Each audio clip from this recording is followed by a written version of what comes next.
Hello everyone, I'm Irfan Habib, currently a second year MBA student from AIMS Bhubaneswar.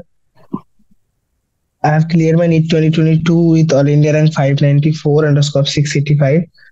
আজ আমরা chapter number 11 photosynthesis in higher plants অর্থাৎ উচ্চতর উদ্ভিদগুলি যেমন gymnosperm ও angiosperm এদের ক্ষেত্রে কিভাবে সালোক সংশ্লেষ আর আমরা জানি যে উদ্ভিদ অর্থাৎ এরা নিজেদের খাবার নিজেরাই তৈরি করতে পারে, তাই তো? যেমন আহ, প্রাণীরা নিজেদের পুষ্টির জন্য অন্য উদ্ভিদ বা অন্য জীবের উপর নির্ভরশীল, কিন্তু উদ্ভিদের নিজেদের খাবার নিজে তৈরি করতে পারে। এবার এই খাদ্য তৈরি করার প্রক্রিয়াটি অর্থাৎ সালোক সংশ্লেষ ঘটনাটি, এই সালোক সংশ্লেষ কিভাবে হয় উদ্ভিদের ক্ষেত্রে আমরা সেটাই দেখতে পাচ্ছি। ওকে, তো গ্রিন প্লান্টস অর্থাৎ সবুজ উদ্ভিদ আমাদের যে সমস্ত সবুজ উদ্ভিদেরই খাবার তৈরি করতে পারে, তাই তো? নিজেদের খাবার নিজেরাই তৈরি করতে পারে। তো প্রথম কথা যেটা আসে সেটা হচ্ছে যে গ্রিন প্লান্ট গুলো কিভাবে খাবার তৈরি করে। অর্থাৎ দেখো, এরা ফটোসিনথেসিস করে বা সালোক সংশ্লেষ করে। That means in the presence of light বা আলোর উপস্থিতিতে সালোক, এই কথাটা ভাঙলেও আমরা বুঝতে পারি আলোক, স প্লাস আলোক সংশ্লেষ, অর্থাৎ আলোর উপস্থিতিতে এরা খাদ্য সংশ্লেষ করছে, রাইট? সো তাহলে এখানে বোঝা যাচ্ছে যে উদ্ভিদরা নিজেদের খাবার তৈরি করে, তাই এদেরকে অটোট্রফস বলা হয়, তাই তো? অটোট্রফ মানে যারা নিজেদের খাবার নিজেরাই তৈরি করতে পারে, তাদেরকে বলে অটোট্রফস। যেহেতু উদ্ভিদরাও আলোর উপস্থিতিতে নিজেদের খাবার নিজেরাই তৈরি করতে পারে, তাই এদেরকেও অটোট্রফি বলা হয়, তাই তো? এবার গ্রিন প্লান্ট বা সবুজ উদ্ভিদগুলি সালোক সংশ্লেষ করে। তো সালোক সংশ্লেষ কি? সালোক সংশ্লেষ হচ্ছে একটা ফিজিকো কেমিক্যাল প্রসেস, অর্থাৎ একটা ভৌত রাসায়নিক প্রক্রিয়া। এবার আমি একসঙ্গে দুটো ওয়ার্ড কেন বললাম যে ভৌত এবং রাসায়নিক? বিকজ এখানে একটা সেম টাইম যেমন ফিজিক্যাল প্রসেস ভৌত প্রসেস হয়, তেমনি একটা রাসায়নিক প্রক্রিয়া চলে। দুটো প্রক্রিয়া একসঙ্গে হয়, একটা ভৌত এবং রাসায়নিক। কিভাবে? সে দেখো, যে যেখানে লাইট এনার্জি বা আলোক শক্তি অর্গানিক কম্পাউন্ড অর্থাৎ জৈব পদার্থ তৈরি করতে ব্যবহৃত হয়ে থাকে, ঠিক আছে? এবার সবশেষে আমরা বলতে পারি যে পৃথিবীতে যত রকম জীবিত জীবিত প্রাণী হোক বা যত সজীব বস্তু আছে, সবাই তাদের শক্তির জন্য আলটিমেটলি তাহলে কার উপর ডিপেন্ডেন্ট হচ্ছে? সানলাইটের উপর। কিভাবে? দেখো, সমস্ত প্রাণী বা যতগুলি হেটারোট্রফ রয়েছে তারা সবাই ডিপেন্ডেন্ট হচ্ছে অটোট্রফ গুলোর উপর বা প্লান্টের উপর, গ্রিন প্লান্ট। আর এই গ্রিন প্লান্ট গুলো নিজেদের খাবার বা কোত্থেকে পাচ্ছে? সেটা হচ্ছে সানলাইটের প্রেজেন্সে এরা লাইট এনার্জিকে কনভার্ট করছে অর্গানিক কম্পাউন্ডে কনভার্ট করতে। তো এরা আলোক শক্তিকে জৈব খাদ্য রূপে পরিণত করে। তাহলে আলটিমেটলি সবার যত রকম আছে, সেটা হেটারোট্রফ হোক বা অটোট্রফ হোক, সবারই শক্তির প্রধান মাধ্যমই তাহলে কি হলো? সেটা হচ্ছে সূর্যালোক। সানলাইটই হচ্ছে সবার এনার্জির মিডিয়াম। এবার এই সানলাইটের এনার্জিটা, এই যে সূর্যালোকের শক্তিটা প্লান্টরা যখন সালোক সংশ্লেষে ব্যবহার করে, এটাই হচ্ছে পৃথিবীতে জীবনের অস্তিত্বের জন্য বা জীবনের মূল ভিত্তির জন্য দায়ী। এবার যদি কোনো একটা কনস্ট্যান্ট সাপ্লাই না থাকতো, ধরো কোনো একটা শক্তি সাপ্লাই যদি না থাকতো, যদি সূর্যালোক না থাকতো, তাহলে প্লান্টরা শক্তি পেত না, শক্তি আসতো না এদের কাছে জৈব খাদ্য তৈরি করা। আর সেই জৈব খাদ্য না পেলে না প্রাণী থাকতো, না সেখানে উদ্ভিদ থাকতো, তাই তো?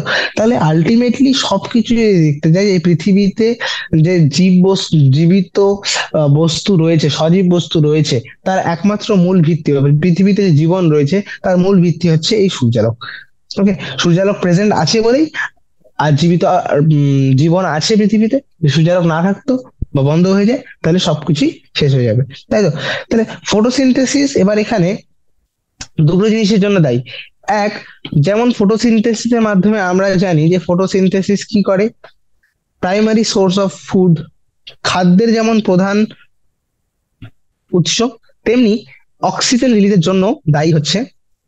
তাহলে দুটি কারণে সালোকসংশ্লেষ গুরুত্বপূর্ণ, একটা হচ্ছে পৃথিবীর সব খাদ্যের প্রাথমিক উৎস উৎস হচ্ছে সালোকসংশ্লেষ, আর দ্বিতীয় হচ্ছে সবুজ উদ্ভিদ পরিবেশের মধ্যে যে অক্সিজেন ত্যাগ করে সেটাও এই প্রক্রিয়ার মাধ্যমে, রেসপিরেশন প্রক্রিয়ার মাধ্যমে কোন রকম অক্সিজেন ত্যাগ করে না ওরা, তাই তো।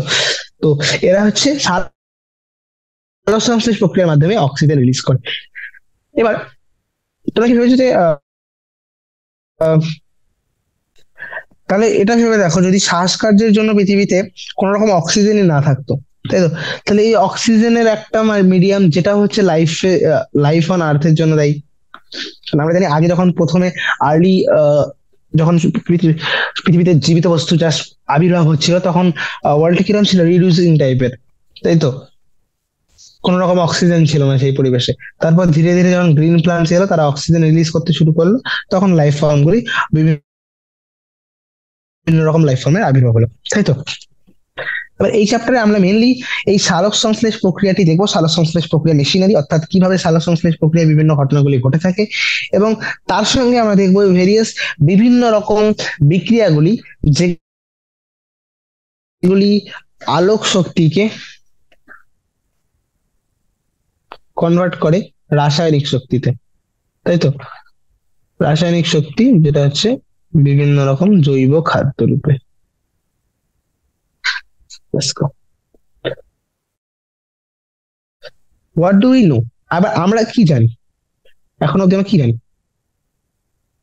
তো আমরা ইতিমধ্যে দেখেছি সালোক সংশ্লেষ সম্পর্কে আমরা অনেক কিছু জানি, যেমন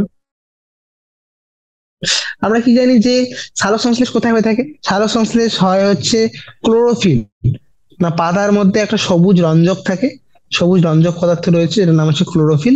সেই ক্লোরোফিলের প্রেজেন্সে এবং আলোর উপস্থিতিতে, আর CO2 অর্থাৎ কার্বন ডাই অক্সাইড, এই তিনটে জিনিস একই, ক্লোরোফিল নামের একটি রঞ্জক, আলোক শক্তি বা আলোর সাথে আলোর সোর্স যেমন হচ্ছে লাইটের যে কোনো সোর্স, এবং তার সঙ্গে কার্বন ডাই অক্সাইড, এরা হচ্ছে সালোক সংশ্লেষের জন্য দায়ী, তাই তো। সালোক সংশ্লেষ থাকা হওয়ার জন্য এদের প্রয়োজন হয়। এছাড়াও হয়তো যদি তোমাদের আর্লি ক্লাসে এটাও করতে হবে যে একটা এরকম এক্সপেরিমেন্ট করা হয়, যেখানে আমরা কি করি, একটা পাতাকে, দু রকমের পাতা নিই আমরা, ঠিক আছে, একটা পাতা যেটাকে আমরা সম্পূর্ণরূপে যখন আমরা একটা পাতাকে আমরা আংশিকভাবে আবৃত করলাম, ঠিক আছে, partially covered black pepper, black একটা পেপার দিয়ে আবৃত করে দিলাম।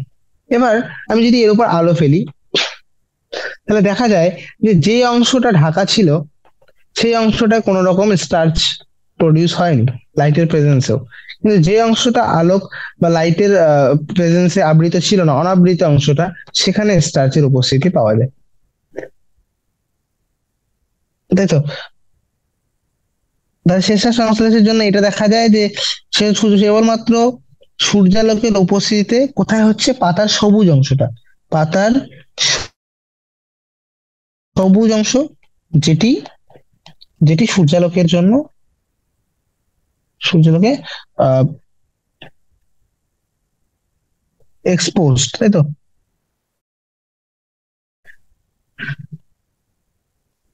সূর্যালোকের উপস্থিতিতে পাতার সবুজ অংশের মধ্যে সালোক সংশ্লেষ হয়ে থাকে।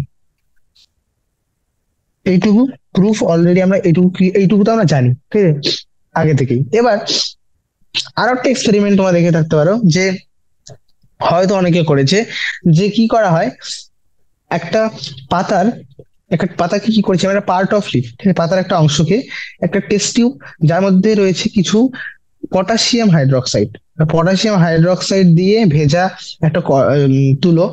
পটাশিয়াম হাইড্রোক্সাইডের কাজ কি, পটাশিয়াম হাইড্রোক্সাইড হচ্ছে কার্বন ডাই অক্সাইডকে শোষণ করে নেয়, ঠিক আছে। এবার তাহলে পাতার অর্ধেক রয়েছে যেটা হচ্ছে কার্বন ডাই অক্সাইডের মধ্যে, sorry, carbon potassium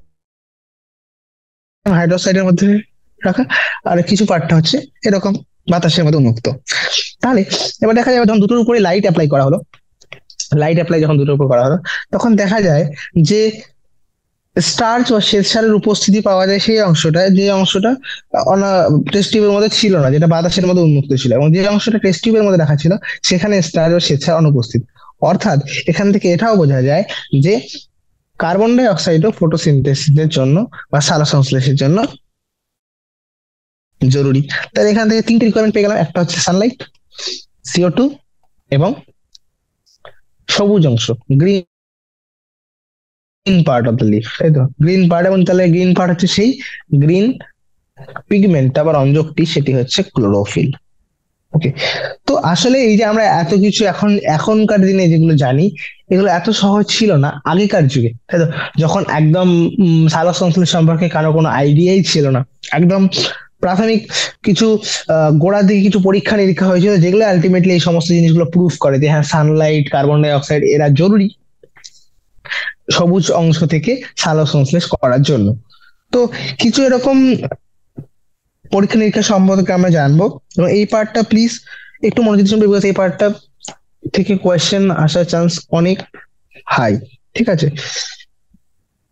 so what is important to know, যে জোসেফ প্রিসলে তিনি একগুচ্ছ পরীক্ষা করেছিলেন ইন 1770, যেখানে তিনি এরকম পরীক্ষা নিরীক্ষা করেছেন, যেখানে পরীক্ষাগুলো থেকে এটা বেরিয়েছিল যে সবুজ উদ্ভিদের বৃদ্ধিতে বায়ুর খুবই একটা গুরুত্বপূর্ণ ভূমিকা রয়েছে, একটা এসেনশিয়াল রোল রয়েছে, গুরুত্বপূর্ণ ভূমিকা রয়েছে যে কোনো সবুজ উদ্ভিদের বৃদ্ধিতে।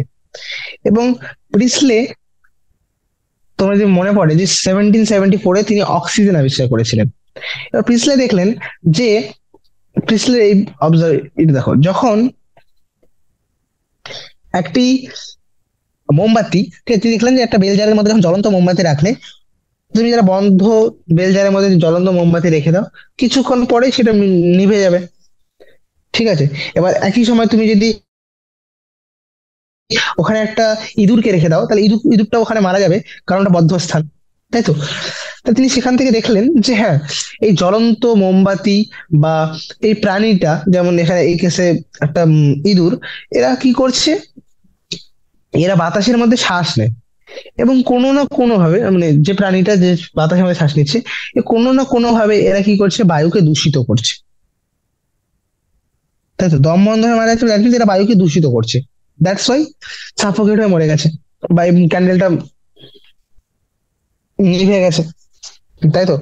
কিন্তু যখন তিনি সেই বেলজারের মধ্যে একটি পুদিনা গাছকে রাখলেন, তখন তিনি দেখতে পেলেন যে এই ইঁদুরটাও বেঁচে থাকছে, তার সঙ্গে সঙ্গে মোমবাতিও জ্বলন্ত রয়েছে। দেখো, কোনো চেঞ্জ। তার মানে এই যে জ্বলন্ত মোমবাতি এবং প্রাণীটি দুজনে মিলে বায়ুকে যে দূষিত করছিল, ঠিক আছে, উদ্ভিদটি কি করছে, সেই বায়ুর অপসারিত, মানে বায়ু থেকে ওরা যা অপসারিত করছে, উদ্ভিদ সেটাকে পুনর উদ্ধার করছে, রিস্টোর করছে। এবার কিভাবে করছে সেটা তিনি তখনও অব্দি এক্সপ্লোর করতে পারেননি। তিনি যেটা বললেন যে হ্যাঁ, ওরা দুজন বায়ুকে যা দূষিত করছিল বা বায়ুর মধ্যে যা রিলিজ করছিল, সেটাকে প্লান্ট কি করছে, নিজে থেকে পুনরুদ্ধার করে দিচ্ছে। এবার আহ এটা একটু জাস্ট বলেছে কিভাবে স্লে ঘটনা করতে পারে, বেলজারের ভিতরে তিনি মোমবাতি কিভাবে জ্বালিয়েছিলেন। ঠিক আছে? এবার নেক্সট নেক্সট হচ্ছে প্রিসলের মতোই, কিন্তু একই ঘটনাটাকে একজন করলেন হচ্ছে সূর্যালোকের প্রেজেন্সে আর অনুপস্থিতিতে। দুটি ঘটনাতে তিনি প্রিসলের মতোই একই রকম একটা পরীক্ষা নিরীক্ষা করেছিলেন, যেটা হচ্ছে জন ইনজেন হাউস। ইনজেন হাউস তিনি দেখলেন যে সূর্যালোকের প্রেজেন্সে এই যে প্রিসলে যে এক্সপেরিমেন্টটা আছে, এটা সত্যি, কিন্তু কোনো না কোনো ভাবে এই যে উদ্ভিদটি যে প্রসেসের মাধ্যমে, যে প্রক্রিয়ার মাধ্যমে বাতাসকে পিউরিফাই করছে, বাতাসকে শুদ্ধিকরণ করছে, হ্যাঁ, যেটা হচ্ছে জ্বলন্ত মোমবাতি বা প্রাণীটি দিয়ে দূষিত হচ্ছিল, সেটা শুধুমাত্র সূর্যালোকের উপস্থিতিতেই হয়। তাহলে সূর্যালোক খুবই জরুরি এই প্রক্রিয়াটির জন্য। সূর্যালোক না থাকলে এই ঘটনা হতে পারে না, সেক্ষেত্রে জ্বলন্ত মোমবাতি নিভে যায়, প্রাণীটা মরে যাচ্ছে কিছু সময় পর। দ্যাট মিনস, এবার ইন্ডিয়ান হাউস কি করলেন, তিনি আরেকটা এক্সপেরিমেন্ট করলেন, যেখানে তিনি দেখালেন যে, ইন্ডিয়ান হাউস কি দেখিয়েছিলেন যে তিনি জলজ উদ্ভিদ নিলেন কিছু, ঠিক আছে, কিছু জলজ উদ্ভিদ নিয়ে, দেখাচ্ছি, হ্যাঁ, এবার দেখা গেল যখন এখানে সানলাইটের প্রেজেন্স দেওয়া যাচ্ছে, যখন সূর্যালোক উপস্থিত, তখন এই জলজ উদ্ভিদগুলো থেকে এরকম বাবেল টাইপের কিছু সৃষ্টি হচ্ছে। তিনি দেখলেন যে সূর্যালোকের উপস্থিতিতে উদ্ভিদের সবুজ অংশকে ঘিরে, যে পার্টগুলোতে সবুজ অংশ রয়েছে, সবুজ অংশগুলিতে সবুজ অংশগুলিকে ঘিরে বুদবুদ সৃষ্টি হচ্ছে, না বাবল সৃষ্টি হচ্ছে। পরবর্তীকালে এই বাবলটা তিনি দেখিয়েছিলেন যে উদ্ভিদের কেবলমাত্র সবুজ অংশই হচ্ছে কি, এটা অক্সিজেন। তাহলে এখান থেকে এটা প্রুফ হয় যে উদ্ভিদের শুধুমাত্র গ্রিন পার্ট বা যেটা সবুজ অংশ, সেই অংশটাই শুধুমাত্র অক্সিজেন রিলিজ করে, অক্সিজেন ত্যাগ করে। কিন্তু এটা তখনও অবধি, তাহলে তখন অবধি এটা প্রুফ হয়ে গেল যে এক, সূর্যালোক জরুরি, আর দুই হচ্ছে সবুজ অংশ থেকে অক্সিজেন রিলিজ হয়। এবার 1854, অনেক দিন পর, কিন্তু এখন অবধি এটা প্রুফ হয়নি যে এই সালোক সংশ্লেষ প্রক্রিয়ার মাধ্যমে উদ্ভিদরা গ্লুকোজ তৈরি করে, যেটা উদ্ভিদের বৃদ্ধির জন্য দায়ী। ঠিক আছে, তো সেটা 1854-এ জুলিয়াস ভন স্যাক্স স্যাগ তিনি আবিষ্কার করেছিলেন সুক্রোজ, এভাবে মনে রাখতে পারো। তাই তো? তিনি দেখলেন যে সুক্রোজ না, স্টার্চ লিখে রাখো, দ্যাটস বেটার, স্টার্চ। হ্যাঁ, তিনি দেখলেন যে উদ্ভিদ দেহে গ্লুকোজ গুলি কিভাবে সঞ্চিত হয়ে থাকে। গ্লুকোজ গুলি থাকে হচ্ছে শ্বেতসার রূপে সঞ্চিত হয়ে থাকে, স্টার্চ রূপে বা শ্বেতসার রূপে। পরবর্তীকালে যখন বিভিন্ন রকম তিনি তার পরবর্তীকালে বিভিন্ন পরীক্ষা নিরীক্ষার মাধ্যমে এটা প্রমাণিত বা গবেষণার মাধ্যমে এটা প্রমাণিত হয় যে উদ্ভিদের সবুজ বস্তু, যেটা আমরা এখন ক্লোরোফিল বলে জানি, তখন সবুজ just বলা হতো যে গ্রিন সাবস্ট্রেট, একটা সবুজ বস্তু। উদ্ভিদের এই সবুজ বস্তুগুলোর মধ্যে কিছু স্পেশাল বডিজ আছে, বা এদের মধ্যে কিছু বিশেষ অঙ্গাণু রয়েছে, যেটাকে পরবর্তীকালে নাম দেওয়া হয়েছিল ক্লোরোপ্লাস্ট। প্রাণী কোষের, তো প্রাণী কোষের সবুজ বস্তুর মধ্যে কিছু বিশেষ অঙ্গাণু রয়েছে। তিনি খুঁজে বের করেছিলেন যে এই সবুজ অংশের মধ্যেই গ্লুকোজ গুলি সংশ্লেষিত হয় এবং সেই গ্লুকোজ গুলি শ্বেতসার রূপে সঞ্চিত হয়। এটা কবে প্রুভ হলো? 1854-এ। এবার তোমরা এই জিনিসটা লক্ষ্য করো যে টি.ডাব্লিউ এঙ্গেলম্যান, তিনি একটা মজাদার পরীক্ষা নিয়ে আলোচনা, তিনি বড় মজাদার পরীক্ষা করেছিলেন। দেখো এই মজার পরীক্ষাটা দেখি এবার কি তিনি কি করেছিলেন। তিনি একটা প্রিজম নিলেন, যে প্রিজমটা কি করে, লাইটকে বা আলোকে বিভিন্ন বর্ণালীতে বিশ্লিষ্ট করে দেয়। লাইক তুমি একটা আলো এখান থেকে পাঠাবে, সেটি হচ্ছে এরকম বে নিয়ে আসা বলা ছিল তো, দ্যাট ইজ লাইক দিস। ঠিক আছে, তো এরকম ভাবে লাইটকে এখান থেকে পাঠানো যায়, তো লাইট কি হয়, ভিন্ন বর্ণালী থেকে ভেঙে যায়। ঠিক আছে, এবার এখান থেকে তিনি কি করলেন, তিনি একটা প্রিজম নিলেন, যে প্রিজমটা এই লাইটকে বিভিন্ন বর্ণালীতে ভেঙে দেবে, বিভিন্ন বর্ণালীতে বিশ্লিষ্ট করে। এবার তিনি এগুলোকে কার উপর ফেলেন, একটা সবুজ শৈবাল ক্লাডোফোরাকে, একটা সবুজ শৈবাল এখানে রেখেছেন, ক্লাডোফোরা, ক্লাডোফোরা। এই ক্লাডোফোরা নামের সবুজ শৈবালটির উপর তিনি এই আলোর বিভিন্ন বর্ণালীর আলোগুলিকে বিশ্লিষ্ট করেন। মানে যখন এদেরকে প্রক্ষিপ্ত করলেন, তখন কি দেখতে পেলেন, যখন তিনি এদেরকে আলোকিত করলেন, দেখলেন যে এবার এই ক্লাডোফোরাটাকে কোথায় রাখা হয়েছিল। ক্লাডোফোরাটাকে রাখা হয়েছিল একটা অ্যারোবিক ব্যাকটেরিয়া বা কিছু সবাদ শ্বসনকারী ব্যাকটেরিয়াগুলির প্রলম্বনে রাখা হয়েছিল। ব্যাকটেরিয়া প্রলম্বনে রাখা হয়, আমরা অনেক ব্যাকটেরিয়া, তার মধ্যে ক্লাডোফোরা রাখা আছে। এবার দেখা গেছে, কারণ এই ব্যাকটেরিয়া গুলো কি, এরা অ্যারোবিক, তাহলে এরা যখনই এরা কোথায় পাওয়া যাবে, যেখানে অক্সিজেন, যে জায়গাগুলিতে অক্সিজেন উৎপাদন হবে সেই স্থানগুলিতে ব্যাকটেরিয়া পাওয়া যাবে। ব্যাকটেরিয়া এই জন্য ব্যবহার করা হয়েছে, এরা ডিটেক্ট করবে কোথায় অক্সিজেন রয়েছে, যেখানে অক্সিজেন রয়েছে সেখানে এই ব্যাকটেরিয়া দেখতে পাচ্ছি আমরা। তো তিনি দেখলেন যে এই ব্যাকটেরিয়াগুলি কোন কোন জায়গায় বেশি পাওয়া যাচ্ছে, ব্লু লাইটে, ব্লু ব্লু লাইটে এবং নীল এবং লাল আলোতে, ব্লু অ্যান্ড রেড লাইট, এই যে বিভিন্ন বর্ণালী রয়েছে আমাদের, নীল এবং লাল আলো, এই দুটিতে সব থেকে বেশি পরিমাণে ব্যাকটেরিয়া রয়েছে। তার মানে এই দুটো আলোতেই সব থেকে বেশি পরিমাণে অক্সিজেন রিলিজ হচ্ছে, এটা তো বোঝা গেছে। সেখান থেকেই প্রথম কার্যবর্ণালী ব্যাখ্যা করা হয়েছিল, সারাংশের প্রথম কার্যবর্ণালী। এবার কার্যবর্ণালী পরবর্তীকে আমরা আরো ডিটেল ডিসকাস করবো, ঠিক আছে। এবার এখান থেকে, এবং তিনি যখন কার্যবর্ণালীটিকে পরবর্তীতে দেখলেন, পরবর্তীতে যখন আমরা অ্যাবজর্পশন বা শোষণ বর্ণালী, যখন ক্লোরোফিল এ এবং ক্লোরোফিল বি যখন শোষণ বর্ণালী ব্যাখ্যা করা হলো, তখন দেখা গেল দুটো রিজেম্বল করছে, অনেক জায়গায় ম্যাচ করে যাচ্ছে। কিছুটা কমপ্লিট ম্যাচ করে না, বাট অনেক জায়গায় ম্যাচ করে। এবার হোয়াট ইজ শোষণ বর্ণালী এন্ড হোয়াট ইজ কার্য বর্ণালী আমরা পরে ডিটেলে ডিসকাস করছি। বাট এইটুকু জেনে রাখো যে এটা প্রমাণিত হয়ে গেল যে লাল এবং নীল আলোতে সব থেকে বেশি পরিমাণে সালোকসংশ্লেষ হয়। এবার 19th সেঞ্চুরির মিডলের দিকে, অর্থাৎ প্রায় 1850-60 দিকে,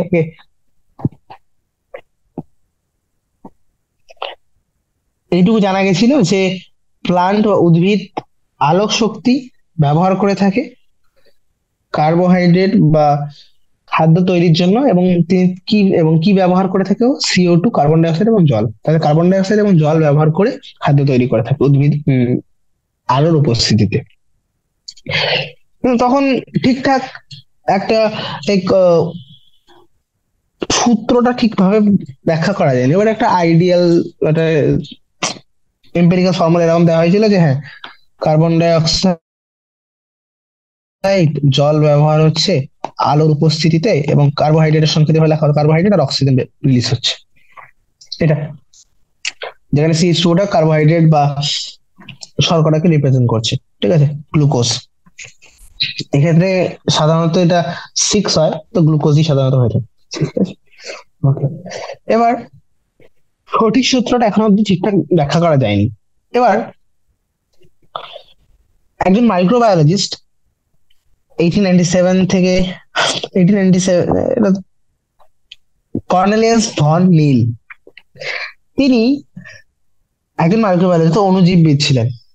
তিনি দেখলেন, তার অবদান এরকম ছিল যে তিনি সালোকসংশ্লেষ প্রক্রিয়াটিকে একটা নতুন মোড় দিলেন, একটা নতুন মাইলস্টোন আসলো। কি সেটা?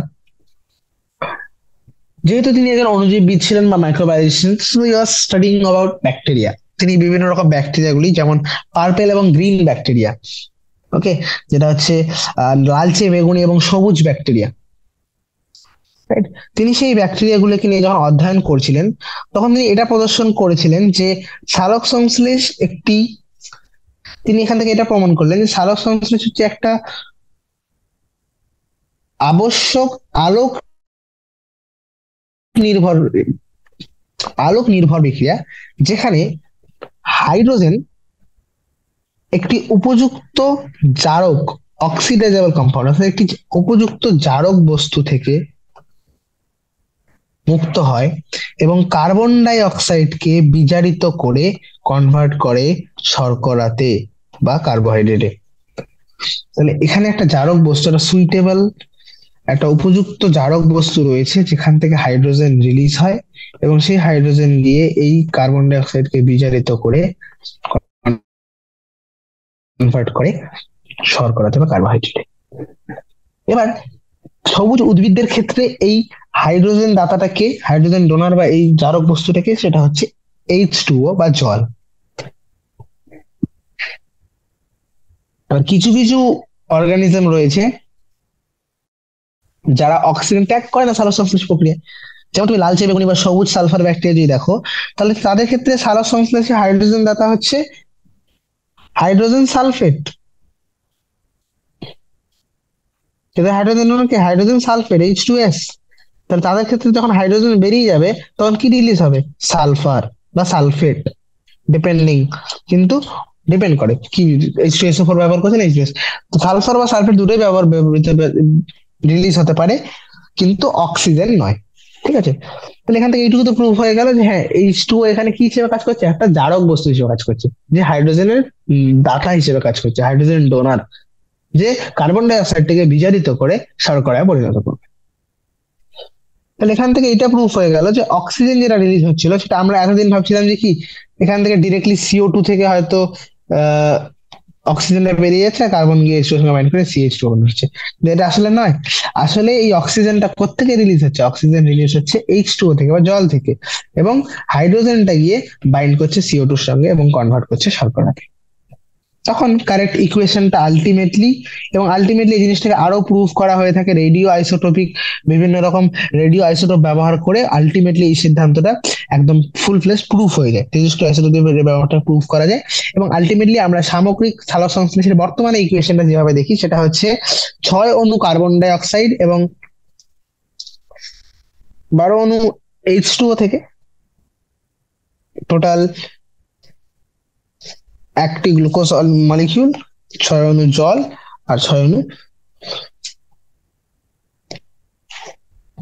অক্সিজেন রিলিজ হয়, যেখানে C6H12O6 রিপ্রেজেন্ট করছে কাকে? গ্লুকোজকে। ঠিক আছে। এবার অক্সিজেন যেটা মুক্ত হচ্ছে, সেটা কোথেকে মুক্ত হচ্ছে? জল থেকে। তাহলে এই যে 6O2, 12টা অক্সিজেন, পুরোটাই কোথা থেকে আসছে? এই জল থেকে। এবং এটা রেডিও আইসোটোপ, তেজস্ক্রিয় আইসোটোপ প্রক্রিয়া দিয়ে আমরা প্রুফও করেছি পরবর্তীকালে। ঠিক আছে? এটা মনে রাখো যে এখানে কিন্তু এরকম নয় যে ডিরেক্টলি এই রিয়াকশন একবারে হয়ে যায়। আসলে ফটোসিনথেসিস বা সালোক সংশ্লেষ একটা বহু ধাপ বিশিষ্ট প্রক্রিয়া, যার অনেকগুলো ধাপ রয়েছে। এবার তোমরা কি এটা ব্যাখ্যা করতে পারবে যে উপরের সমীকরণে আমরা সাবস্ট্রেটে 12 অণু জল ব্যবহৃত কেন করেছি? এখানে 12 অণু জল কেন ব্যবহার করা হয়েছে? Why not 6? কারণ সিক্স H2O তো রিলিজও হচ্ছে। আসলে কি হয়ে থাকে, বলার চেষ্টা করি। আমাদের দরকার হচ্ছে গ্লুকোজ, তাহলে C6। এবার কার্বনের একমাত্র সোর্স কি? CO2। তাহলে 6 CO2 জরুরি, isn't it? এবার 6 CO2 যদি তৈরি হয়, এবার বাকি থাকছে হচ্ছে 12টা অক্সিজেন। এই অক্সিজেন গুলো H2O অক্সিজেন রূপে রিলিজ হবে না। এগুলো তাহলে কি হিসেবে রিলিজ হবে? এগুলো রিলিজ হবে ওয়াটার হিসেবে। তাহলে 6 তাহলে এখানে, হ্যাঁ, C12C6O6, তাহলে এখানে আর রয়েছে 6টা অক্সিজেন। এই 6টা অক্সিজেন রিলিজ হবে H2O রূপে, তাহলে 6H2O। বাকি তাহলে যতগুলো হাইড্রোজেন রয়েছে 6H2O রূপে অক্সিজেন গুলো হয়ে গেল। এবার তাহলে দেখো এবার, আর আমার এখানে এবার অক্সিজেন তৈরি করার জন্য কতগুলো হাইড্রোজেন চাই? 12টি। আর এখানে কতগুলো হয়েছে? 12টি। তাহলে 12 + 12, 24টা হাইড্রোজেনের দরকার। 24টা হাইড্রোজেন দরকার, তাই এখানে 12টা H2O রিলিজ। সো এটা আরো ডিটেলে আমরা ডিসকাস করবো যখন আমরা ফটোসিনথেসিস বিভিন্ন বিক্রিয়াগুলো জেনে যাবো। ঠিক আছে, জাস্ট আমি এখনকার জন্য এটুকু জেনে রাখা হচ্ছে, যেহেতু অক্সিজেনের একমাত্র এবং একমাত্র উৎস এখানে এই ক্ষেত্রে হচ্ছে জল, এবং হাইড্রোজেনেরও একমাত্র উৎস কে? জল, তাই তো? হাইড্রোজেন দাদা হিসেবে জলই ব্যবহৃত হচ্ছে, তো হাইড্রোজেনের ইকুয়েশনটাকে ম্যাচ করার জন্য এক্ষেত্রে 12 অণু জল ব্যবহৃত হচ্ছে। ঠিক আছে। ফটোসিনথেসিস কোথায় হয়? আমরা উম, এতদিন ধরে এটা তো জেনে গেছি যে হ্যাঁ, সবুজ অংশের মধ্যে হয়, উদ্ভিদের সবুজ অংশে বা সবুজ উদ্ভিদে সালোকসংশ্লেষ হয়ে থাকে। এবার আমরা এটাও জানি যে মরফোলজি বা অঙ্গ সংস্থানে, আমরা উদ্ভিদের অঙ্গ সংস্থানে পড়েছি যে সালোকসংশ্লেষ সবুজ পাতার মধ্যে হয়, উদ্ভিদের সবুজ পাতার মধ্যে হয়। এবং পাতা ছাড়া বিভিন্ন সবুজ অংশগুলি, যেমন সবুজ কাণ্ড, ঠিক আছে? সে সমস্ত অংশেও সবুজ অংশগুলিতে সালোকসংশ্লেষ হয়। তাহলে কি আমরা ভুল? না, আসলে ঠিকই আছে যে হ্যাঁ, পাতা তার সঙ্গে সঙ্গে সবুজ অংশগুলি করতে পারে। এবার এখান থেকে আমাদের নতুন কিছু জিনিস আমরা অ্যাড করছি, কিছু স্পেসিফাই করছি যে সবুজ অংশের মধ্যে কে সালোকসংশ্লেষ বিক্রিয়াটা আসলে করে থাকে। দ্যাট ইজ, আমরা, তোমরা হয়তো পড়েছো মেসোফিল নামে কিছু কোষ রয়েছে। মরফোলজি চ্যাপ্টার, আই থিঙ্ক ক্লোরোপ্লাস্টিক, যেখানে আমরা কোষ চ্যাপ্টারে তোমরা জেনে এসেছো মেসোফিল নামে কিছু কোষ রয়েছে যাদের মধ্যে ক্লোরোপ্লাস্ট বেশি পরিমাণে থাকে, তাই তো? এবার মেসোফিল কোষগুলি যেগুলি পাতার মধ্যে উপস্থিত, তাদের মধ্যে বহু সংখ্যায় ক্লোরোপ্লাস্ট থাকে। এবার এই ক্লোরোপ্লাস্ট গুলি কি করে, নিজেদেরকে মেসোফিল কোষের প্রাচীরের কাছে এমন ভাবে হেলানো রাখে যাতে এরা উপযুক্ত পরিমাণ বা সবচেয়ে বেশি সংখ্যক আলো শোষণ করতে পারে।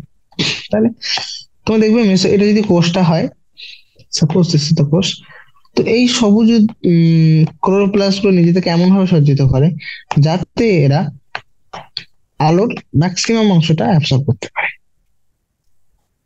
ঠিক আছে, সাপোজ যে মেসোফিল কোষগুলি এ ধরনের পাতা যদি এভাবে থাকে, পাতা যদি এভাবে, তাহলে তারা নিজেদেরকে এভাবে সজ্জিত করবে। পাতাগুলি যদি এভাবে থাকে তাহলে তারা কিভাবে সজ্জিত করবে? এমন ভাবে সজ্জিত করবে যাতে আলোর সব থেকে ম্যাক্সিমাম পার্টটা শোষণ করতে পারে। ওকে, তাহলে তোমরা বলো, তুমি হয়তো যে ক্লোরোপ্লাস্ট তাদের প্রাচীরের গায়ে সমান্তরাল ভাবে সজ্জিত, এরা কখন হচ্ছে নিজেদেরকে প্যারালাল রাখবে? মানে এরা কখন প্রাচীরের গাছে এভাবে সমান্তরাল ভাবে থাকবে, আবার কখন এরা প্রাচীরের গাছে থাকে পারপেন্ডিকুলার ভাবে থাকবে? দুভাবেই থাকতে পারে।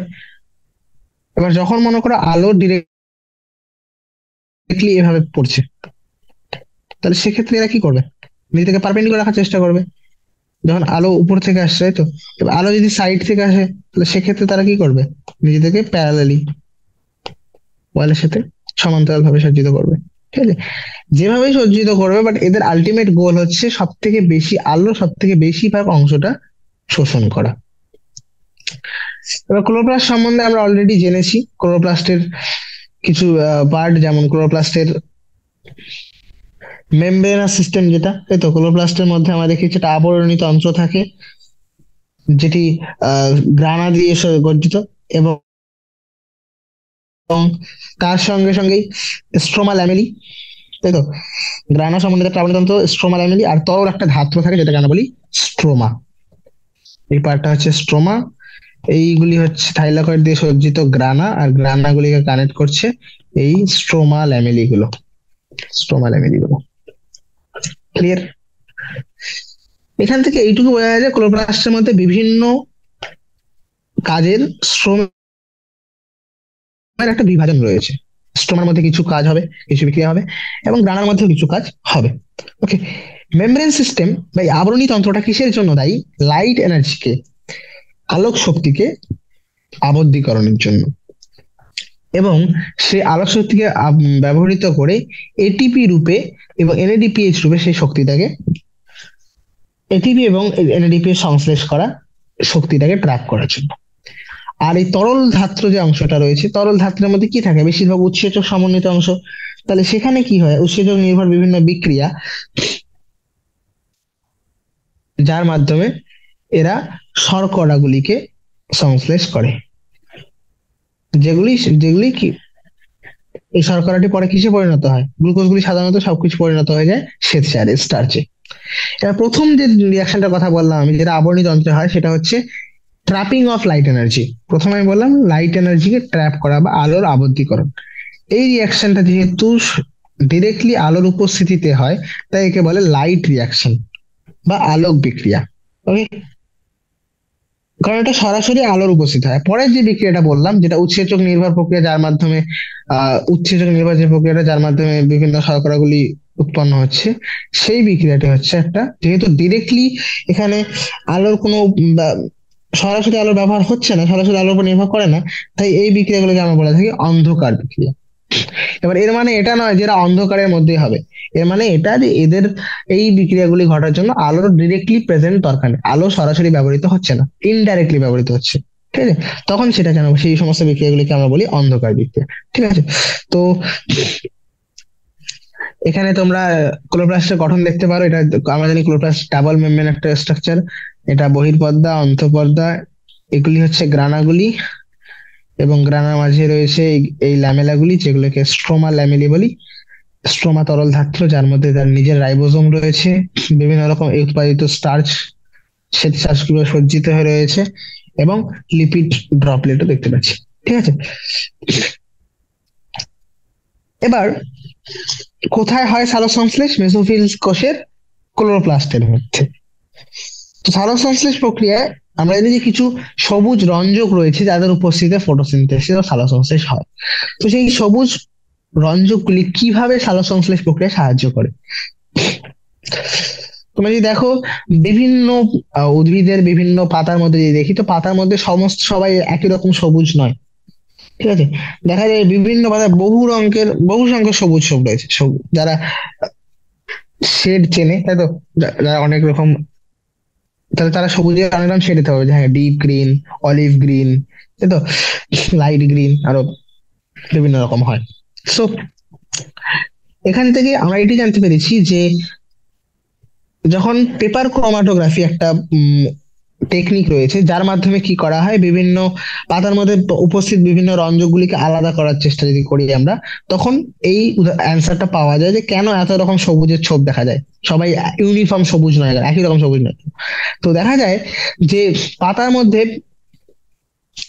যে সবুজ রংটা আসে সেটা শুধুমাত্র একটা রঞ্জকের জন্য নয়, সাধারণত চারটে রঞ্জক থাকে, 4 পিগমেন্টস। কি সেগুলি? ক্লোরোফিল এ, যার জন্য একটা নীলাভ সবুজ রং আসে, blue green colour. Chlorophyll B, যার জন্য একটা হলুদ আবর সবুজ রং আসে, ইয়েলো গ্রিন। জ্যান্থোফিল, যার কারণে একটা হলুদ রং আসে।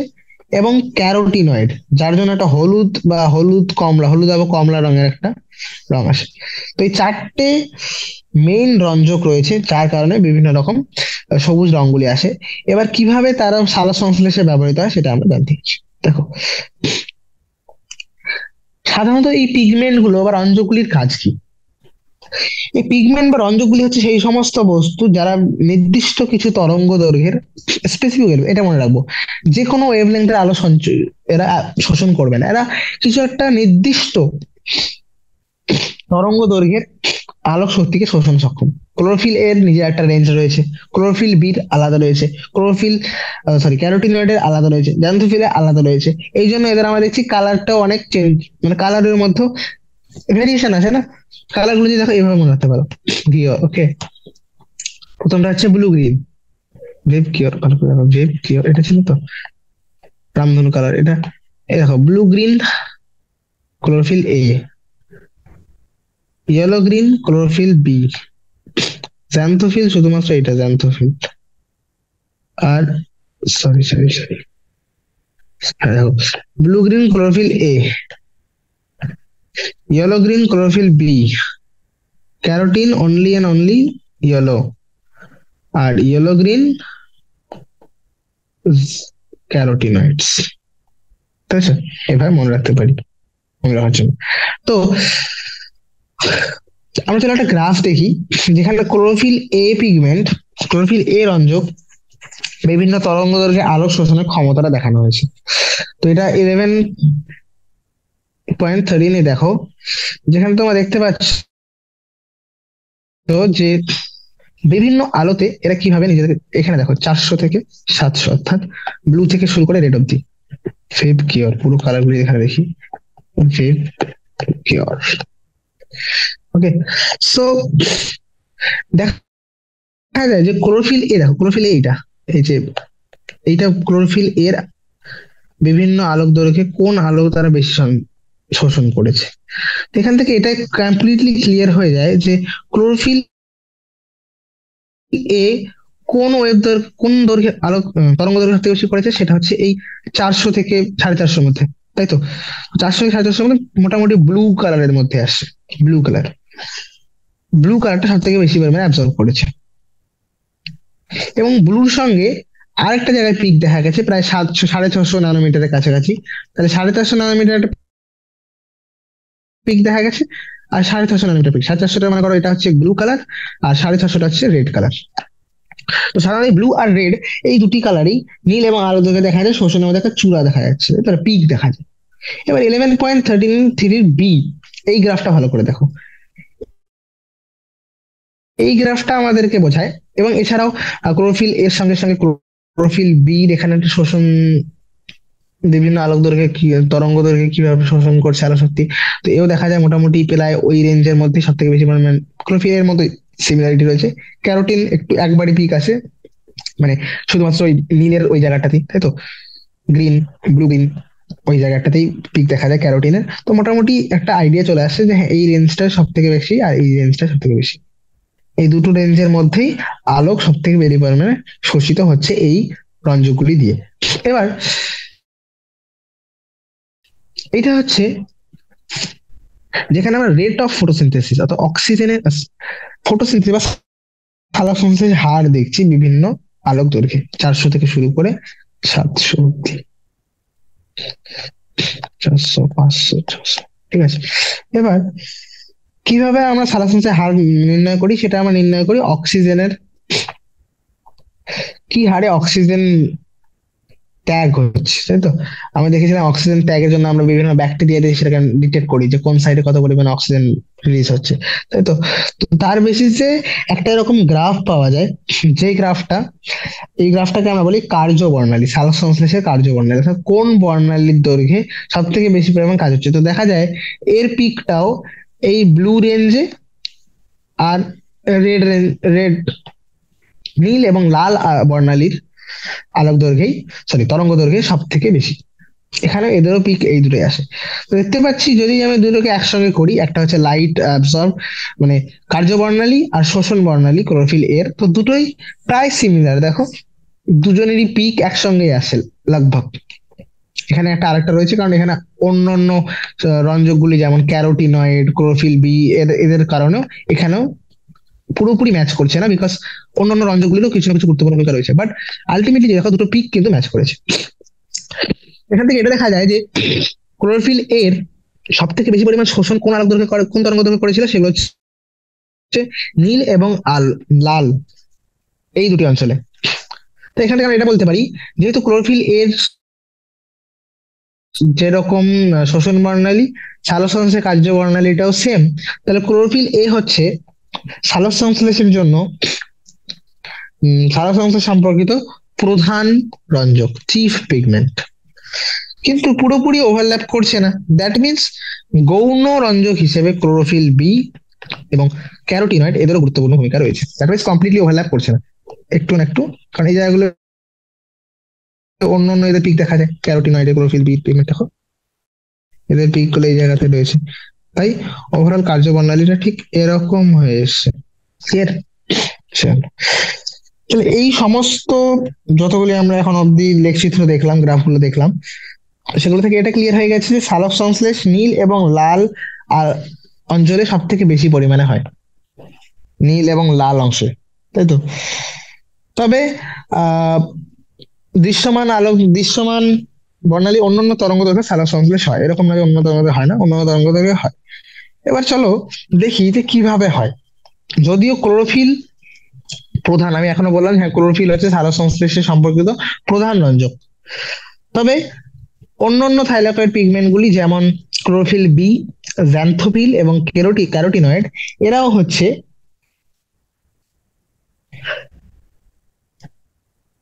আলোক শক্তি শোষণের জন্য সাহায্যকারী রঞ্জক হিসেবে কাজ করে। এবং এদের কাজ কি? এরা আলোগুলিকে শোষণ করে এবং কাকে পাঠায়? ক্লোরোফিল একে। ক্লোরোফিল এ যেহেতু প্রধান, তাহলে এরাও সাহায্য করে এরাও বিভিন্ন রকম আলোগুলিকে অন্য অন্য তরঙ্গ দৈর্ঘ্যের আলোগুলিকে শোষণ করে এবং পাঠায় হচ্ছে ক্লোরোফিল এর কাছে। এবার এদের সাহায্যে তাহলে এরা এই বিভিন্ন সাহায্যকারী রঞ্জকগুলোর ভূমিকা কি? এক হচ্ছে যেমন এরা একটা ওয়াইডার রেঞ্জ বা তরঙ্গ দৈর্ঘ্যের অঞ্চলটাকে বাড়িয়ে দেয়, বিস্তৃত করে দেয়। At the same time chlorophyll A যাতে ফটো অক্সিডাইজ না হয়ে যায়, আলোক জারণ, এত পরিমাণ আলো যদি ও নিজেই করে তাহলে চান্স থাকে না অক্সিডাইজ হয়ে যাবে। তো আলোক জারণের হাত থেকে বাঁচানোর জন্য প্রোটেক্টিভ মিডিয়াম হিসেবে কাজ করছে। যদি ক্লোরোফিল একা করতো তাহলে চান্স থাকতো সে আলোক জারণ হয়ে যায়। এবার অন্য অন্য সাহায্যকারী রঞ্জকগুলি রয়েছে বলেই এই ফটো অক্সিডেশন হাত থেকে ক্লোরোফিল একে বাঁচানো যায়, প্রধান রঞ্জকটিকে। তাহলে এরা কি করছে? এরা সাইডে থাকে এবং এরা বিভিন্ন রকম আলোগুলিকে সঞ্চয় করে সমস্ত আলোগুলি ফাইনালি ক্লোরোফিল এর কাছে পৌঁছে। ওকে, সো আমরা দুটো রকম বিক্রিয়া করেছিলাম সালোক সংশ্লেষে, সেটা ছিল আলোক বিক্রিয়া এবং অন্ধকার বিক্রিয়া। আলোক বিক্রিয়া যেটা সরাসরি আলোর উপর ডিপেন্ডেন্ট, অন্ধকার বিক্রিয়া যেটা মানে অন্ধকারে নয়, অন্ধকার বিক্রিয়া মানে সরাসরি আলোর উপর ডিপেন্ডেন্ট নয়, ইনডাইরেক্টলি সেটা হচ্ছে আলোর উপর নির্ভরশীল। তো হোয়াট ইজ লাইট রিয়াকশন বা আলোক বিক্রিয়া কি? আলোক বিক্রিয়া হচ্ছে একটা আলোক রাসায়নিক দশা, ফটোকেমিক্যাল, আলোক রাসায়নিক, একটা আলোক রাসায়নিক দশা যেখানে কি কি, যার মধ্যে কি কি জিনিসগুলি অন্তর্ভুক্ত সেগুলি হচ্ছে আলোক শোষণ, আলোক আলো প্রথমে শোষিত হবে, আলোক শোষণ, তারপর জলের আলোক বিশ্লেষণ, আলোর উপস্থিতিতে জলের বিশ্লেষ হবে, ঠিক আছে, এবং অক্সিজেনের নির্গমন, ও কিছু উচ্চ শক্তি সম্পন্ন অন্তর্বর্তী রাসায়নিক যৌগ যেমন এটিপি এবং এনএডিপিএইচ এদের তৈরি করা বা এদের গঠন করা। আর এই আলোক রাসায়নিক দশায় কি কি রয়েছে? টোটাল 4টে স্টেপ রয়েছে। এক, বলো, আলোক শোষণ করা। দুই, জলের আলোর উপস্থিতিতে বিশ্লেষণ করা। তিন, অক্সিজেনের নির্গমন। এবং চার, বিভিন্ন উচ্চ শক্তি সম্পন্ন রাসায়নিক যৌগগুলি যেমন এটিপি এবং এনএডিপিএইচ এদের গঠন করা। ওকে, এবার এই প্রক্রিয়ায় বিভিন্ন প্রোটিনের, হ্যাঁ, বিভিন্ন ধরনের প্রোটিনের জোট দেখা যায়। এবার কি কি প্রোটিনের এরকম কমপ্লেক্স রয়েছে সেটা দেখো। পিগমেন্ট গুলি সাধারণত দুটো সিস্টেম তৈরি করে, সেগুলি কি? এখানে ভালো করে দেখি। একটা লাইট হারভেস্টিং কমপ্লেক্স অর্থাৎ আলোক শক্তি যেখানে আবদ্ধীকরণ হবে, তাই তো? তো এটা বলতে পারি আলোক শক্তি আবদ্ধীকরণ, হারভেস্ট করা, আবদ্ধকারী জোট কমপ্লেক্স। অর্থাৎ, তো এই রঞ্জকগুলি সাধারণত, রঞ্জক পদার্থগুলি সাধারণত রঞ্জকতন্ত্র 1, ফটোসিস্টেম 1, এবং রঞ্জকতন্ত্র 2, ফটোসিস্টেম 2, PS1 এবং PS2 এর ভিতরে আলোক শক্তি আবদ্ধকারী একটা রাসায়নিক জোট দেখা যায়। লাইট হারভেস্টিং একটা কমপ্লেক্স, আলোক শক্তি আবদ্ধকারী একটা জোট দেখা যায়, এবং জোট তৈরি করে দুটো রকম তন্ত্র তৈরি করে। একটা হচ্ছে আলোকতন্ত্র 1, আর একটা হচ্ছে আলোকতন্ত্র আলোক সরি রঞ্জকতন্ত্র 1 এবং রঞ্জকতন্ত্র 2।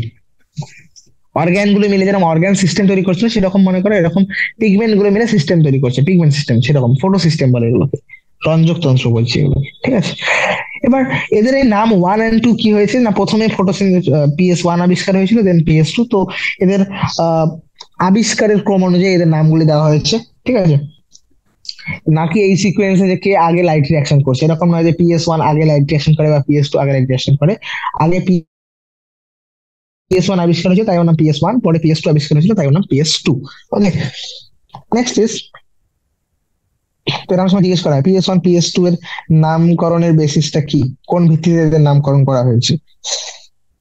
এই লাইট হারভেস্টিং কমপ্লেক্সটি বা আলোক শক্তি আবদ্ধকারী জোটটির মধ্যে প্রায় 100-এর উপরে, তাই তো, মোর দ্যান 100 পিগমেন্ট রঞ্জক পদার্থ রয়েছে যেগুলি প্রোটিনের সাথে যুক্ত, প্রোটিনের সাথে বদ্ধ, তাই তো। এবার রঞ্জকগুলি প্রোটিনের সঙ্গে যুক্ত অবস্থায় থাকে, এবং প্রত্যেকটি ফটোসিস্টেমের মধ্যে সব পিগমেন্ট থাকে। ফটোসিস্টেম গুলির মধ্যে বাকি যতগুলি রঞ্জক রয়েছে সবাই রয়েছে, একটি রঞ্জক অনুপস্থিত রঞ্জকতন্ত্রে, সেটা হচ্ছে ক্লোরোফিল এ। তাহলে এই ক্লোরোফিলটি কি করে? ক্লোরোফিল এ তৈরি করে, ভালো করে বোঝার চেষ্টা করি। তাহলে লাইট হারভেস্টিং আমরা দেখতে পাচ্ছ, তাহলে এই সমস্ত পিগমেন্ট মলিকিউল গুলো মিলে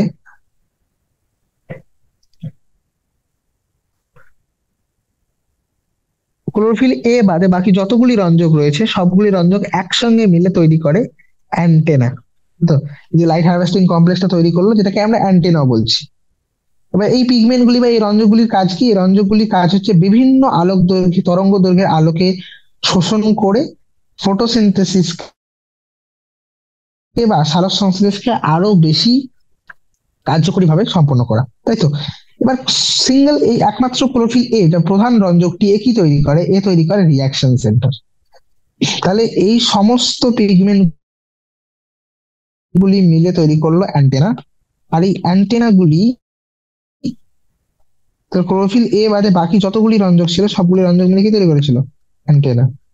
আর ক্লোরোফিল এ, একা ক্লোরোফিল এ এ তৈরি করে এই পার্টটা, যেটা হচ্ছে রিয়াকশন সেন্টার বা বিক্রিয়া কেন্দ্র। বিক্রিয়া কেন্দ্র। ওকে। এবার রিয়াকশন সেন্টারটা বা বিক্রিয়া কেন্দ্রটি দুটি ফটো সিস্টেমের আলাদা, photosystem one and photosystem two. রঞ্জকতন্ত্র এক এবং রঞ্জকতন্ত্র দুই এর দুটোরই আমরা জানি যে এর মধ্যে একটা পার্ট রয়েছে অ্যান্টেনা, একটা রিয়াকশন সেন্টার। তো অ্যান্টেনা দুজনেরই সেম, বাট রিয়াকশন সেন্টার দুজনের ভ্যারি করে। একজনের ক্ষেত্রে এই বিক্রিয়া কেন্দ্রে যে ক্লোরোফিল এটি থাকে, তার শোষণের শোষণ চূড়া কোন দৈর্ঘ্যে দেখা যায়? 700 ন্যানোমিটারে। দ্যাটস ওয়াই একে বলা হয় P700। অন্যদিকে PS2, এখানে যে ক্লোরোফিল এটি রয়েছে, সেই ক্লোরোফিল এটির শোষণ চূড়া অর্থাৎ সর্বাধিক শোষণ কোন তরঙ্গ দৈর্ঘ্য হচ্ছে, সেটা 680 ন্যানোমিটারে। দ্যাটস ওয়াই একে বলে P680। তাহলে PS1 এর অপর নাম আমরা কি বলতে পারি? P700। অন্যদিকে PS2 এর অপর নাম হচ্ছে P680। কারণ 680 ন্যানোমিটারে এর ম্যাক্সিমাম পিক দেখা যায়, আর এর 700 ন্যানোমিটারের ম্যাক্সিমাম পিক বা শোষণ চূড়া দেখা যায়। ওকে। এবার এই যে আলোকগুলি শোষিত হলো রন্ধ্রতন্ত্রগুলিতে, এরপরে কি হবে? এরপরে কি হবে যে ফটোসিস্টেম টু, বা তুমি রন্ধ্রতন্ত্র দুই তুলে নাও। রন্ধ্রতন্ত্র দুই, যার বিক্রিয়া কেন্দ্রে ক্লোরোফিল এ কোন আলোক তরঙ্গ দৈর্ঘ্য সর্বাধিক শোষণ করে, সেটা হচ্ছে 680 বা 680 ন্যানোমিটারে, তাই তো? যেটা অবশ্যই লাল অঞ্চলের মধ্যেই পড়ছে। তো এরা এই আলোগুলি আসবে, আলোগুলি এসে রিয়াকশন সেন্টারে বা বিক্রিয়া কেন্দ্রের ইলেকট্রন গুলিকে এক্সাইট করে দেয়। এখানকার ইলেকট্রন গুলিকে যখন উদ্দীপিত করে দেয়, তখন আমরা জানি ইলেকট্রন কোথায় থাকে? আউটার অরবিটে। এবার নিউক্লিয়াস থেকে সর্বাধিক যেটা বাইরের যে অক্ষটা রয়েছে, সেই অক্ষে উপস্থিত ইলেকট্রন গুলি কি হবে? জাম্প করবে। এরা জাম্প করে ইলেকট্রন যখন উদ্দীপিত হয়ে যাবে, আর মানে নিউক্লিয়াস থেকে তখন বাইরের কক্ষপথে উৎক্ষিপ্ত হয়ে যায়, আমরা জানি সব থেকে বাইরের কক্ষে চলে যাবে। এবার এই ইলেকট্রনটাকে তখন ইলেকট্রন একসেপ্টার রয়েছে, সেই ইলেকট্রন একসেপ্টার ইলেকট্রনটাকে গ্রহণ করে নেবে এবং এটাকে পাঠাবে কোথায়? ইলেকট্রন ট্রান্সপোর্ট মাধ্যমে। ইলেকট্রন ট্রান্সপোর্ট সিস্টেম, ইলেকট্রন পরিবহন তন্ত্র, যেটা কি দিয়ে নির্মিত? সাইটোক্রোম। সাইটোক্রোম নির্মিত একটা ইলেকট্রন ট্রান্সপোর্ট সিস্টেম রয়েছে। তাহলে দেখো, লাইট হারভেস্টিং সিস্টেমে লাইট এলো, ফটো সিস্টেম টু দেখি। লাইট এলো, ইলেকট্রন রিলিজ হলো, ইলেকট্রন জাম্প করলো, ইলেকট্রন উদ্দীপিত হলো, জাম্প করলো, সেটাকে একসেপ্ট করলো ইলেকট্রন একসেপ্টার। ইলেকট্রন একটা গ্রাহক রয়েছে, সেই ইলেকট্রনটাকে গ্রহণ করলো এবং ইলেকট্রনকে পাঠিয়ে দিল কোথায়? সাইটোক্রোম দিয়ে গঠিত একটা ইলেকট্রন পরিবহন তন্ত্র। এবারে ইলেকট্রন যখন ডাউন হিল, অর্থাৎ যখন জারণ বিজারণের অর্থাৎ অক্সিডেশন রিডাকশন বা জারণ বিজারণের যে বা রেডক্সের যে বিভব স্কেলটা রয়েছে, পোটেনশিয়াল স্কেল, সেই স্কেল বাবা যখন নিম্নাভিমুখী, যখন নিচের দিকে যাওয়া শুরু করে, তার মানে হাই রেডক্স পোটেনশিয়াল থেকে লো রেডক্স পোটেনশিয়াল দিকে যখন পাস করে, তখন সাধারণত ইলেকট্রনগুলি ব্যবহৃত হয় না। তাহলে ইলেকট্রনগুলি কি হয়? ইলেকট্রন অ্যাকসেপ্টর থেকে ইলেকট্রনগুলো ইলেকট্রন ট্রান্সপোর্ট চেন হয়ে পৌঁছায় হচ্ছে PS1 এর লাইট হারভেস্টিং কমপ্লেক্সে, বা রঞ্জকতন্ত্র একের যে আলোক শক্তি আবদ্ধকারী অংশটা রয়েছে, তাই তো, PS1 এ পৌঁছালো। এবার একই সময় আলো যখন PS1 এ পড়ছে, তখন PS1 এরও ইলেকট্রন উদ্দীপিত হচ্ছে এবং PS1 এর ইলেকট্রনটাও জাম্প করবে, তাই তো? সব থেকে বাইরের কক্ষপথে উৎক্ষেপিত হবে, এবং যখনই বাইরের কক্ষপথে উৎক্ষেপিত হবে, তখন সেখান থেকে সেই ইলেকট্রনটাকে গ্রহণ করবে ইলেকট্রন গ্রাহক। ইলেকট্রন গ্রাহক গ্রহণ করার পরেই, তো এখানে লাইট দরকার হয়েছিল 680 ন্যানোমিটার, এখানে যখন 700 ন্যানোমিটার লাইট আসবে, বা এই ইলেকট্রন ট্রান্সপোর্ট চেনের মাধ্যমে যে ইলেকট্রনটা গেল, এই দুটো ইলেকট্রন একসাথে কি হলো? ট্রান্সপোর্ট হয়ে যায় ইলেকট্রন। আবার একটা ইলেকট্রন অ্যাকসেপ্টার রয়েছে এখানে, এই ইলেকট্রন অ্যাকসেপ্টার ইলেকট্রন অ্যাকসেপ্টার কিন্তু আলাদা, বাট এই ইলেকট্রন অ্যাকসেপ্টারটি বা ইলেকট্রন গ্রাহকটি আবার এই ইলেকট্রনটাকে গ্রহণ করলো এবং তাকে আবার পাঠাবে ডাউনহিলের মধ্যে, রাইট? ডাউনহিল। কিন্তু এই সময় এই ইলেকট্রনটা কে গ্রহণ করছে? একটা শক্তি সম্পন্ন মলিকিউল, যার নাম হচ্ছে NAD+, NADP+।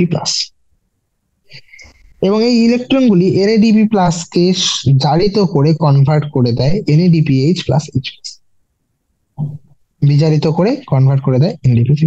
ইলেকট্রন এক্সেপশনকে আমরা কি বলি? ইলেকট্রন যখন অ্যাকসেপ্ট করে কোনো মলিকুল তাকে বলি বিজারিত হয়ে গেছে। তো এনএডি প্লাস এটা একটা খুবই উচ্চ শক্তি সম্পন্ন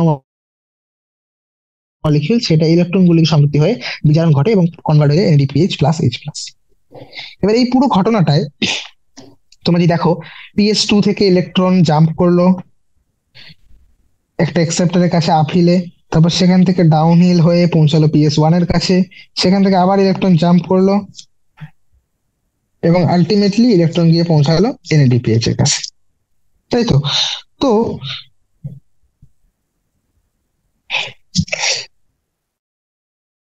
এখানে একটু ভালো করে যদি লক্ষ্য করি, তো একটি জিনিস খুব ভালোভাবে লক্ষ্য করা যায় যে প্রথমে একবার ইলেকট্রন জাম্প করলো, ইলেকট্রন জাম্প করে একবার আপ হিল গেল, দেন ইলেকট্রন আরেকবার জাম্প করে ইলেকট্রন ডাউন হিল আসে।